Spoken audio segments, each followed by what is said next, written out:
अस्सलाम वालेकुम। मेरा नाम डॉक्टर नौमान ज़ाकिर है। I am consultant physician in department of gastroenterology and hepatology at PKLI hospital.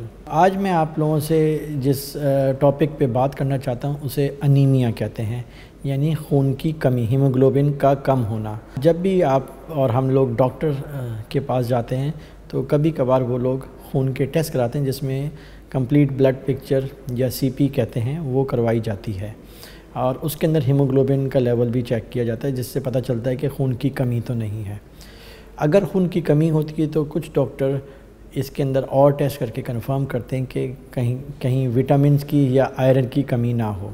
अगर आयरन की कमी होती है तो इसे आयरन डेफिशिएंसी अनीमिया की बीमारी कहा जाता है।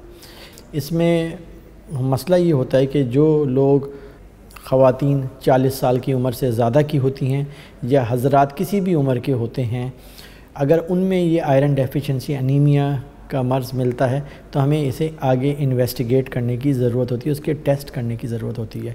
क्योंकि होता ये है कि 90% लोगों में ये आयरन डेफिशिएंसी अनीमिया उस वक्त होता है जब खून का थोड़ा थोड़ा सा रिसने का अमल जारी होता है खाने की नाली से, और 10% के अंदर ये मसला खून रिसने का होता है पेशाब की दौरानिए के ज़रिए। अब ये दोनों जो खून का लॉस जो होता है ये इतना कम होता है, इतना छोटी मिकदार में होता है कि आपको पखाने में खून नज़र नहीं आता या पेशाब में खून नज़र नहीं आता जब तक हम उसको टेस्ट ना कर लें।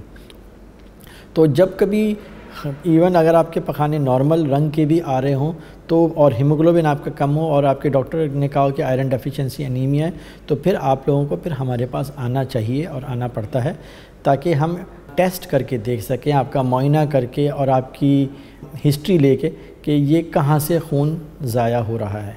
इसके लिए फिर हम बहुत सारे टेस्ट करते हैं। इसमें जो एक दो जब बहुत काबिल ज़िक्र जो हैं टेस्ट वो हैं एंडोस्कोपी, जिसके अंदर हम मुंह के ज़रिए कैमरा डाल के हम मैदे में और खाने की नाली में और स्मॉल इंटेस्टाइन जो पहला हिस्सा होता है उसमें देखते हैं, और ये देखते हैं कि कहीं कोई अल्सर तो नहीं है, कोई कैंसर तो नहीं है या खून निकलने का कोई और वजह तो नहीं है उसके अंदर।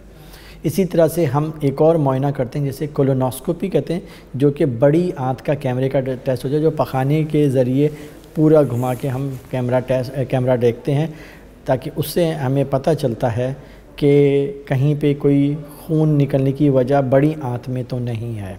तो ये दो बड़े टेस्ट इंटरनेशनली रिकग्नाइज गाइडलाइंस हैं, ब्रिटिश गाइडलाइंस हैं, अमेरिकन गाइडलाइंस हैं, यूरोपियन गाइडलाइंस, सब में यही कहा जाता है कि ये test as a first shop करवाने चाहिए। तो जब भी हमारे पास ऐसे मरीज़ आते हैं जिनको आयरन डेफिशिएंसी अनीमिया का हम कंफर्म कर लेते हैं तो कुछ खून के टेस्ट कराते हैं ताकि ये देख लेंगे कि आयरन एब्जॉर्ब हो रहा है नहीं हो रहा सही तरह से, और फिर उसके बाद एंडोस्कोपी करवाई जाती है और कोलोनोस्कोपी करवाई जाती है। अगर ये दोनों टेस्ट सही आ जाते हैं तो इसका मतलब ये है कि कम से कम मैदे में, खाने की नाली के अंदर या बड़ी आंत के अंदर कोई कैंसर का मसला नहीं है, हम थोड़ा सा रिलैक्स हो जाते हैं। मगर अगर हीमोग्लोबिन कम ही जा रहा हो और इतना कम जा रहा हो कि ट्रांसफ्यूजन की ज़रूरत पड़े ऐसे मरीज़ को, तो फिर हमें आगे कुछ और टेस्ट करने होते हैं, यानी कि स्मॉल इंटेस्टाइन का कैमरा टेस्ट करके देखना होता है। ये स्मॉल इंटेस्टाइन का कैमरा टेस्ट एंटेरोस्कोपी कहा जाता है। ये एंटेरोस्कोपी, गैस्ट्रोस्कोपी, कोलोनोस्कोपी, ये सारे टेस्ट हमारे पास Pakistan kidney and liver institute में मौजूद हैं। एंटेरोस्कोपी का जो टेस्ट होता है ये स्पेशलाइज्ड टेस्ट है, ये कुछ ही लोग हैं पाकिस्तान में जो करते हैं, और ये टेस्ट हम भी यहाँ पे और मैं भी यहाँ पे करता हूँ।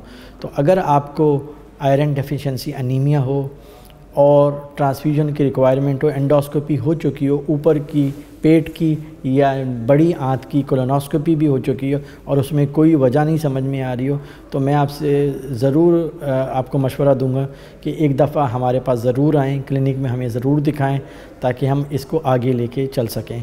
हमारे पास बहुत सारे मरीज़ पाकिस्तान के मुख्तलिफ़ हिस्सों से भी आते हैं, कराची से भी आते हैं इसी टेस्ट को करवाने के लिए। तो करवाना क्यों ज़रूरी है?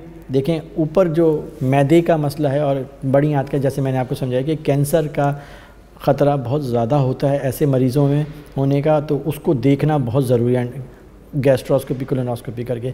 अगर वो भी सब कुछ सही है और अगर आपको ट्रांसफ्यूजन की ज़रूरत है तो इसका मतलब है आपकी लाइफस्टाइल बहुत ख़राब हो रहा है और आपको बार बार ट्रांसफ्यूजन की ज़रूरत पड़ती है।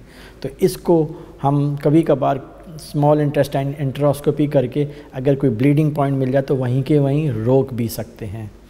तो ये सारे काम आराम से हमारे इंस्टीट्यूट में हो सकते हैं और हम आपकी हेल्प कर सकते हैं। हम आपके लिए मुंतज़िर हैं कि आप आएँ और हम आपकी हेल्प कर सकें। शुक्रिया।